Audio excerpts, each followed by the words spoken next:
Welcome my dear friends.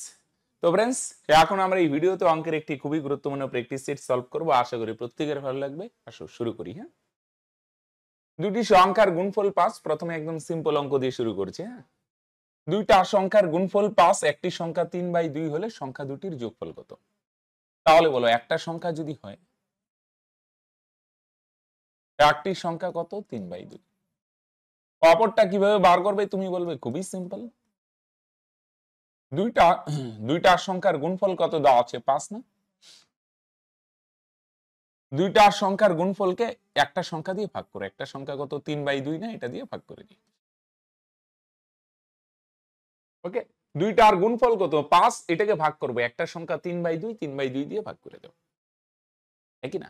দুইটা সংখ্যার গুণফল 5, একটা সংখ্যা 3/2, তাহলে অপরটা কত হবে? অপরটাকে বার করি। বুঝা গেল? গুণফলকে যদি একটা সংখ্যা দিয়ে ভাগ করি তাহলে অপরটা বেরিয়ে আসবে, তাহলে 5 গুণন এটা উল্টায় যাবে 2/3। হ্যাঁ, তাড়াতাড়ি করতে হবে। তার মানে কত? 10/3, একই না? উল্টা হবে, 2 উপরে 3 নিচে, 5 দুগুণে 10/3, তাহলে একটা 10/3 আর একটা হচ্ছে 3/2। যোগ করে কত হবে? লসাগু হবে 3 আর 2 6। ওকে, 3 দিয়ে 6 কে ভাগ করে 2, 10 দুগুণে 20, 2 দিয়ে 6 কে ভাগ করলে 3, 3 3 কে 9। তার মানে উপরে 29, নিচে 6, 6 দিয়ে 29 কে ভাগ করো, 4 সমস্ত 5/6 হলো। হ্যাঁ কি না?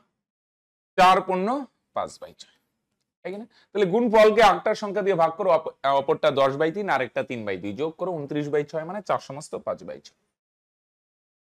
একটা দশমিকের ভাগ। হ্যাঁ, আসো 4.669 আছে, তাহলে দশমিক তুলে দশমিকের জন্য একটা 1, দশমিকের পর 3 ঘর 3টা শূন্য, ভাগ 2.3, দশমিক তুলে দশমিকের জন্য একটা 1, দশমিকের পর 1 ঘর একটা শূন্য, তাহলে 4669/1000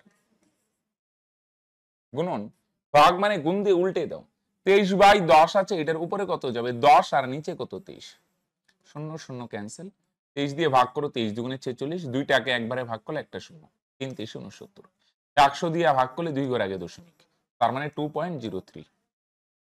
তার মানে অ্যান্সার কত হবে ভাই? Option B, right. এবার দেখো 3 নম্বরে কি বলছে? দুটি সংখ্যার গসাগু আছে, এটা গসাগু 3 হবে। হ্যাঁ, 3 এবং লসাগু 243 হলে সম্ভাব্য কতগুলি সংখ্যা জোড় পাওয়া যাবে। ওকে, তোমরা পুরো ভিডিওটা দেখার চেষ্টা করো, 15টা অঙ্ক সমাধান করব। তোমরা বলবে কে কয়টা নিজে নিজে করতে পারছো। ওকে, আসো তাহলে 3 দিয়ে 200 লসাগু আছে, প্রসেস অনুযায়ী যদি বলো না গসাগু কত? 3 না? তাহলে দুইটা সংখ্যা কি কি জানি না, গসাগু 3, তো তাহলে আমরা সংখ্যা ধরে নিলাম, একটা 3x আর একটা 3y। গসাগু যেহেতু 3, তাহলে একটা সংখ্যা কি হবে বলো দেখি? একটা সংখ্যা হবে 3 এর গুণিতক 3x আর একটা 3y, কিন্তু খেয়াল রাখবে x আর y পরস্পর মৌলিক হবে। আমি শর্ট প্রসেসে দেখাবো। তাহলে দুইটার লসাগু কত? 3xy। তার প্রশ্নে লসাগু কত বলছে? 243। তাহলে 3 দিয়ে 243 কে ভাগ করে 81, তার মানে x আর y এমন দুইটা সংখ্যা যারা পরস্পর মৌলিক, আবার গুণ করলে কত হবে? 81। ওকে, তাহলে কি কি হইতে পারে? x আর y এর মান 1,81 হইতে পারে, 3,27 হইতে পারে। তার কত কত গুণ করলে 81 হয়? 9 9 গুণ করলে 81 হয়, কিন্তু 9 9 নেওয়া যাবে না, কারণ 9 আর 9 এর গসাগু পরস্পর মৌলিক না। তাহলে কয় জোড়া সংখ্যা হইতে পারে? 2 জোড়া। এত এক্স ওয়াই এর ঝামেলায় যাওয়ার দরকার নেই। আমি বলবো লসাগু আর গসাগু থাকলে না, স্পেসিফিক রুল, গসাগু দিয়ে লসাগুকে ভাগ করবে। তাহলে 3 দিয়ে 243 কে ভাগ করলে কত হয়? 81 হয়। পরে ভাঙাবে, কত কত গুণ করলে 81 হয়? 1 গুণন 81। বুঝছো তো কিভাবে আসলো? সব সময় লসাগুকে গসাগু দিয়ে ভাগ করবে, পরে এটারে ভাঙাবে। আর কত কত? 3 গুণন 27, তারপর 1 গুণন 81। এই না না 9 9 81। তাহলে এবার এদের গসাগু 1 নয়, মানে পরস্পর মৌলিক নয়, তাহলে এটা ক্যান্সেল। এদের গসাগু 1, তার মানে এটা পরস্পর মৌলিক। এদের গসাগু 1, তার মানে পরস্পর মৌলিক। পরস্পর মৌলিক গুলো আমরা কালেক্ট করব। তাহলে কয় জোড়া কালেক্ট হলো? এখানে 1 জোড়া, এখানে 1 জোড়া, তার মানে 2 জোড়া, রাইট। কোন ক্ষুদ্রতম সংখ্যা দ্বারা 648 কে গুণ করলে গুণফল পূর্ণ ঘন সংখ্যা হবে? তাহলে আসো, পূর্ণ ঘন বলছে 648 কে একটু তাড়াতাড়ি ভাঙাই নাও। 2 বার দিলে কত হয় ভাই? 324। আরো 2 বার দিলে 162, আরো যদি 2 বার দাও তার মানে 81, 3 বার দিলে 27, 3 বার দাও 3 9 27, আরো 3 বার দাও 3 3 9। তো এই তিনটা 2 এর জন্য 2 এর কিউব, ঘন বলছে না, কিউব আকারে সাজাবে। এই 3টা 3 এর জন্য 3 এর কিউব, আর এই 3টা বেচারা একা পড়ে থাকলো 3 3। তাহলে বলো দেখি, এটা কি পূর্ণ ঘন? না, কারণ সবগুলোর উপর কিউব নাই, 3 এর উপর কিউব নাই। এটা এদিকে লিখিত,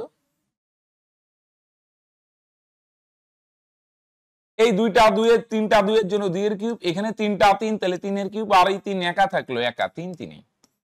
তাহলে কিউব বানাইতে গেলে বলে দেখি এখানে এটা কিউব নাই, তাহলে পূর্ণ ঘন মানে সবগুলোর উপরই কিউব থাকবে। তাহলে কিউব বানাইতে গেলে এখানে একটা তিন আছে, এটাকে আরো কয়টা তিন দিয়ে গুণ করতে হবে? তিনের স্কোয়ার দিয়ে গুণ করতে হবে, মানে 9 দিয়ে গুণ করতে হবে। পূর্ণ ঘন মানে সবগুলোর উপর কিউব থাকে। তুমি বলবে এটা কিউব, এটা কিউব, এটাই তো কিউব নাই। কিউব বানাইতে গেলে এটাকে আরো দুইটা তিন দিয়ে গুণ করতে হবে, দুইটা তিন মানে 3 তিরিকা 9 দিয়ে গুণ করতে হবে, রাইট? আসো, একটি ত্রিভুজের তিনটি বাহু 5, 6, 8 এর সমানুপাতি, মানে বাহু তিনটার রেশিও হচ্ছে 5:6:8। বৃহত্তম আর ক্ষুদ্রতম বাহুর সমষ্টি, বৃহত্তম মানে সবচেয়ে বড় আর ক্ষুদ্রতম মানে সবচেয়ে ছোট, দুইটার সমষ্টি কত? 5 আর 8 যোগ করো, দুইটা বাহুর সমষ্টি 13, তাই না? 13 ইউনিট। এই 13 ভ্যালু কত? 39 সেমি। 13 ভ্যালু যদি 39 সেমি হয়, কত গুণ? 3 গুণ। তাহলে মধ্যম বাহুর দৈর্ঘ্য 6 ভাগ 6 এর ভ্যালু কত হবে? 318। আজকের গুলো একদম সিম্পল, আশা করি অনেকেই 15টা করে ফেলবে। হ্যাঁ, নিচে অবশ্যই কমেন্ট করবে কার কতগুলো হলো। হ্যাঁ, আসো 6। এ বি 1500 টাকা আর 900 টাকা দিয়ে একটি ব্যবসা শুরু করে, তাহলে এদের মূলধনের রেশিও কত? 1500:900, 2 0 ক্যান্সেল, 3 দিয়ে 15 কে ভাগ করো 5, 3 দিয়ে 9 কে ভাগ করো 3, 5:3। আচ্ছা, তাহলে টোটাল লভ্যাংশ কত ভাগ? 8 ভাগ। আর এইদিকে দেখো 800 টাকা লাভ হয়, কিন্তু 800 টাকার মধ্যে হ্যাঁ বি দেখাশোনার জন্য কত পাবে? 10% নিয়ে নিবে। বাকি টাকাটা, তাহলে 800 এর মধ্যে 10% তো বি নিয়ে নিবে, বাকি 90% মানে 90% মানে 9/10 অংশ, 720 টাকা মূলধনের অনুপাতে ভাগ হবে।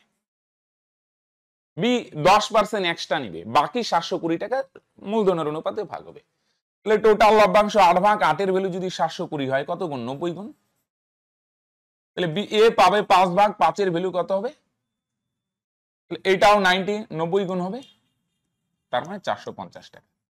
তাহলে 10% আগে বাদ দিয়ে নিবে, পরে বাকিটা ভাগ হবে, 720 টাকা ভাগ হবে। 9 8 এর ভ্যালু 720, 90 গুণ। এ পাবে 5 ভাগ, 5 এর ভ্যালু কত? এটাও 90 গুণ, 450। প্রথম 11টি স্বাভাবিক সংখ্যার বর্গের গড় কত? বলো। বর্গের গড় বার করার সূত্র n ইন্টু এই না না n থাকবে না, গড় বললে n+1 ইন্টু 2n+1/6। n মানে কয়টি সংখ্যা? শুধু যদি বলে স্বাভাবিক সংখ্যার গড়, তাহলে n+1/2। বর্গের গড় বললে n+1 ইন্টু 2n+1/6। n মানে কয়টি সংখ্যা? 11টি, তাহলে n এর জায়গায় 11 বসাও, 11। n এর জায়গায় 11 যদি বসাও, 11 আর 1 যোগ করো 12। n এর জায়গায় যদি 11 বসাও, 11 দুগুণে 22 যোগ 1 23, আর নিচে 6। বলো, 6 দিয়ে 12 কে ক্যান্সেল করো 2, তার মানে কত হবে? 23 দুগুণে 46, ঠিক কি না? n+1 into 2n+1/6। এর 2 দিনের কাজ বি এর 3 দিনের কাজের সমান। এ যে কাজটি 8 দিনে করে, বি সেই কাজটি কত দিনে করবে? এ যে কাজ 2 দিনে করে, বি সেই কাজটি কত দিনে করে? বলে দেখি। এ যে কাজ 2 দিনে করে, বি সেই কাজটি করতে পারে 3 দিনে। টোটাল কাজ কত? এদের লসাগু 6 ধরে নি। ওকে, এ 2 দিনে 6টা যদি বানায়, বি 3 দিনে 6টা বানায়, তাহলে এ 1 দিনে কয়টা বানাবে? 3টা। আর বি 1 দিনে কয়টা বানায়? 2টা। ওকে, আমরা ধরলাম টোটাল 6টা বানায়, 2 আর 3 এর লসাগু 6। এ 2 দিনে 6টা বানাইলে 1 দিনে বানাবে 3টা, বি 1 দিনে 2টা। এবার এ যে কাজটি 8 দিনে করে, বলো দেখি এ 8 দিনে কয়টা চেয়ার বানাবে? এ 1 দিনে 3টা বানায়, তুমি বলবে আচ্ছা 8 দিনে বানাবে, 3 8 24টা। এবার বলছে এই 24টা চেয়ার বি কত দিনে বানাবে? তাহলে বি এই কাজটা কত দিনে করতে পারবে? বি 2টা চেয়ার বানায় 1 দিনে, তাহলে 24টা বানাইতে কতদিন সময় লাগবে? 24/2। তাহলে 2 দিয়ে 24 কে ভাগ করো 12, তার মানে বি এর সেই কাজটা করতে কতদিন সময় লাগবে? 12 দিন সময় লাগবে, রাইট? বি 2টা বানায় 1 দিনে, তাহলে 24টা বানাবে বস 12 দিনে, রাইট? আসো 9। দুটি নল দিয়ে একটি চৌবাচ্চা যথাক্রমে 30 মিনিট ও 20 মিনিটে খালি করা যায়। দুটি নল একসঙ্গে খুলে দেওয়ার কতক্ষণ পর দ্বিতীয় নলটি বন্ধ করলে ভর্তি চৌবাচ্চা 15 মিনিটে খালি হবে? প্রথম নলটার নাম এ দিলাম, এ নল 30 মিনিটে পূর্ণ করে। আর বি নল কত মিনিটে পূর্ণ করে বলে দেখি? সরি, খালি করে দুইটাই। চৌবাচ্চায় কতটুকু জল ধরে? 30 আর 20 লসাগু 60। এ নল 30 মিনিটে 60 লিটার খালি করে, 1 মিনিটে 30 দুগুণে 60। বি নল 20 মিনিটে 60 লিটার খালি করে, 1 মিনিটে 3 20 60। এবার দুটি নল একসঙ্গে খুলে দেওয়ার কতক্ষণ পর দ্বিতীয়টা বন্ধ করব, যাতে ভর্তি চৌবাচ্চাটি 15 মিনিটে খালি হবে? তো দুইটা একসাথে খোলা হয়, হ্যাঁ। তারপর কিছুক্ষণ পর দ্বিতীয় নলটা বন্ধ করা হয়। তাহলে মন দিয়ে শোনো, এ নল আর বি নল দুইটাই চালু করছি, দুইটাই চলছে চলছে চলছে। দ্বিতীয় নল বা বি নল কিছুক্ষণ পর বন্ধ, কিন্তু এ নল বা প্রথম নল শুরু থেকে শেষ লাস্ট পর্যন্ত ছিল। দ্বিতীয়টা বন্ধ করছি, প্রথমটা বন্ধই করা হয়নি। তো তুমি বলবে আচ্ছা, তাহলে প্রথম নল শুরু থেকে শেষ মানে 15 মিনিটই চালু ছিল। তাহলে প্রথম নল 15 মিনিটে কতটুকু পূর্ণ করবে? 1 মিনিটে 2 লিটার পূর্ণ করে। তাহলে 15 মিনিটে 15 দুগুণে 30 লিটার। সরি, পূর্ণ করে বলি কেন, বারবার খালি করে। এ নল 30 লিটার খালি করে, 7 লিটার খালি করতে হবে, তার মধ্যে এ পূর্ণ করে 30 লিটার। তুমি বলবে আচ্ছা, তাহলে বাকি 30 লিটার নিশ্চয়ই কে পূর্ণ করবে? সরি, খালি করবে বি। তাহলে স্যার বি 30 লিটার কতক্ষণে খালি করবে? একটু মাথা খাটাও। বি বস 3 লিটার খালি করে 1 মিনিটে, তাহলে 30 লিটার খালি করবে 30/3। 3 দিয়ে 30 কে ভাগ করো, তার মানে কত মিনিট? 10 মিনিট, একই না? বি 3 লিটার খালি করে 1 মিনিটে, 6 লিটার 2 মিনিটে, তাহলে 30 লিটার খালি করবে 30/3, অর্থাৎ কত মিনিটে খালি করবে বলে দেখি? 10 মিনিটে, রাইট? আসো নেক্সট 10। স্বাভাবিক বেগের 3/4 অংশ বেগে চললে এক ব্যক্তির একটি নির্দিষ্ট দূরত্ব অতিক্রম করতে 2 ঘন্টা বেশি সময় লাগে। স্বাভাবিক বেগে চললে সেই দূরত্ব কত ঘন্টা সময় অতিক্রম করবে? তাহলে খেয়াল করো, এখানে বেগের রেশিও দেওয়া আছে। একটা হচ্ছে স্বাভাবিক বেগ, স্বাভাবিক সংক্ষেপে লিখলাম, আর ওদিন চলছে কত বেগে। 4/3 বেগে মানে কি? স্বাভাবিক বেগ হচ্ছে 4 ইউনিট, কিন্তু ওই দিন চলছে 3 ইউনিট বেগে। বেগের রেশিও 4:3। তাহলে বেগের রেশিও যদি 4:3 হয়, তাহলে তুমি বলবে আচ্ছা সময়ের রেশিও কত? যেহেতু দূরত্ব সেম, বেগ আর সময়ের ব্যস্ত সম্পর্ক 3:4। তাহলে নর্মাল বেগে গেলে 3 ইউনিট সময় লাগে, কিন্তু স্লো চলায় 4 ইউনিট সময় লাগে। সময় ডিফারেন্স কত? 1 ইউনিট। নর্মাল বেগে গেলে 3 ইউনিট সময় লাগে, কিন্তু স্লো যাওয়ায় 4 ইউনিট সময় লাগছে। সময়ের ডিফারেন্স হচ্ছে 1 ইউনিট। আর প্রশ্নে বলে দেখি কত দেওয়া আছে? সময়ের ডিফারেন্স 2 ঘন্টা। তুমি বলবে আচ্ছা, তাহলে একের ভ্যালু তো 2। 1 ইউনিট মানে যদি 2 ঘন্টাকে বুঝায় 2 গুণ, তাহলে নর্মাল সময় কত? নর্মাল সময় হচ্ছে 3 3 এর ভ্যালু কত হবে? তুমি বলবে এটাও 2 গুণ, 3 দুগুণে 6 ঘন্টা। 1 ইউনিট মানে যদি 2 ঘন্টাকে বুঝায়, তাহলে নর্মাল সময় হচ্ছে 3 ইউনিট, 3 এর ভ্যালু 3 দুগুণে 6 ঘন্টা, একই না? একটি ট্রেন 800 মিটার ও 400 মিটার দুটো সেতুকে যথাক্রমে 100 সেকেন্ড ও 60 সেকেন্ড অতিক্রম করে। ট্রেনটির দৈর্ঘ্য কত মিটার? হ্যাঁ, খেয়াল করো, একটা ট্রেন এত এত মিটার সেতুকে এত সেকেন্ড আর এত সেকেন্ড অতিক্রম করে ট্রেনটার দৈর্ঘ্য বার করতে বলছে। তো খেয়াল করো, প্রথমে বড়টাই লিখি। 100 সেকেন্ডে একটা সেতুকে অতিক্রম করে, সেতুকে অতিক্রম করা মানে সেতুর দৈর্ঘ্য 800 প্লাস কার দৈর্ঘ্য যাবে? ট্রেনের দৈর্ঘ্য। ট্রেন তো জানি না, ট্রেন ট্রেনই লিখে রাখলাম, বা XY সিম্বল দিয়ে প্রকাশ করতে পারো। 60 সেকেন্ডে কতটুক যায়? 60 সেকেন্ডে 400 মিটার সেতুকে অতিক্রম করে, তার মানে 400 মিটার সেতুকে অতিক্রম করা মানে 400 প্লাস ট্রেনের দৈর্ঘ্য। এরকম, হ্যাঁ, দুইটা কন্ডিশন, দুইটাই ইনকমপ্লিট, কারণ ট্রেনের দৈর্ঘ্য জানি না। তখন আমরা ডিফারেন্স বার করি। ডিফারেন্স কত? 100 থেকে 60 মাইনাস করে 40। 40 সেকেন্ডে কত মিটার যাবে? এদিকেও বিয়োগ করো, 800 থেকে 400 মাইনাস করো 400 মিটার। আর এদিকে ট্রেন থেকে ট্রেন মাইনাস করলে তুমি বলবে ট্রেন ট্রেন ভোগে যাবে। তার মানে 40 সেকেন্ডে কত মিটার যাচ্ছে? 400 মিটার। কত গুণ বলো দেখি ভাই? 10 গুণ। যে কোনো একটা বার করে নাও, তাহলে 100 সেকেন্ডে কতটুক যাবে? তুমি বলবে এটাও 10 গুণ। তার মানে কত মিটার? 1000 মিটার। তাহলে 1000 যদি হয় 100 সেকেন্ডে, তার মানে সেতুর দৈর্ঘ্য 800, তাহলে তুমি বলবে ট্রেনের দৈর্ঘ্য 200। সেতু আর ট্রেন দুইটা মিলে 1000। সেতু যদি 800 হয়, ট্রেন হবে 1000। স্যার তবু বড় হয়ে যায়। দেখো, পরীক্ষা আসলে কি এত বড় করতে হবে? দেখো, আমি শর্ট প্রসেসে ডিল করতে হবে। এখন তো ভাঙায় ভাঙায় দেখাচ্ছি ডাইরেক্ট। সময় ডিফারেন্স কত? 100 আর 60 এর ডিফারেন্স কত? 40। 40 সেকেন্ডে কত যায়? 800 আর 400 ডিফারেন্স 400 মিটার। 10 গুণ, তাহলে 60 সেকেন্ডে কত যাবে? সরি, যেগুলো একটা বার করে নাও। 100 সেকেন্ডে কত যাবে? 100 গুণন 10, তাড়াতাড়ি করে নাও, 1000। তাহলে 1000 মানে সেতু হচ্ছে 800, তাহলে তুমি বলবে ট্রেন হবে কত? 200। তার মানে এই 200 অ্যান্সার, তাই কি না? 1-2 লাইনে করতে হবে। এখন কেন এত বড় করছি? এখন তোমাদের বোঝানোর জন্য দেখাই আর কি, রাইট? আসো, 150 মিলিলিটার, এত মিলিলিটারে কত শতাংশ? তাহলে এইটা মিলিলিটার আছেন, এটাও মিলিলিটারে আনো। 3.5 লিটার মানে, খেয়াল করো, 1 লিটার 1000, 2 লিটার 2000, 3 লিটার 3000, 3.5 মানে 3500। এটাও মিলিলিটার, এটাও মিলিলিটার। এবার 150 মিলিলিটার কার? 3500 মিলিলিটারে। 3500টা আসবে নিচে, শতকরা আনার জন্য ইন্টু 100। 150 মিলিলিটার কার? 3.5 লিটারের। প্রথমেরটা নরমালি উপরে, পরেরটা নিচে। 3.5 লিটার মানে মিলিলিটারে নিয়ে আসো। 3500 মিলিলিটারে কত পার্সেন্ট? 3500 নিচে, হ্যাঁ, 0 0 ক্যান্সেল, 5 7 35 আর এখানে 30, 7 দিয়ে 30 কে ভাগ করো, 4 7 28 থাকবে 2, 4 সমস্ত 2/7%। ওকে, প্রথমেরটা উপরে, পরেরটা নিচে, শতকরা আনার জন্য ইনটু 100, রাইট? চলো, একটি দ্রব্যের ক্রয় মূল্য 900 টাকা, ক্রয় মূল্য 900 টাকা, ধার্য মূল্যের উপর 10% ছাড় দিয়ে 25% লাভ হতো। ক্রয় মূল্য আরেকটা কি বিক্রয় মূল্য বা সেলিং প্রাইস, আরেকটা কি ধার্য মূল্য। হ্যাঁ, ক্রয় মূল্য কত দেওয়া আছে? 900 টাকা। প্রথমে লাভটা ভাঙো, 25% লাভ। 25% লাভ মানে কত? 25% মানে 4 ভাগের 1 ভাগ লাভ হয়।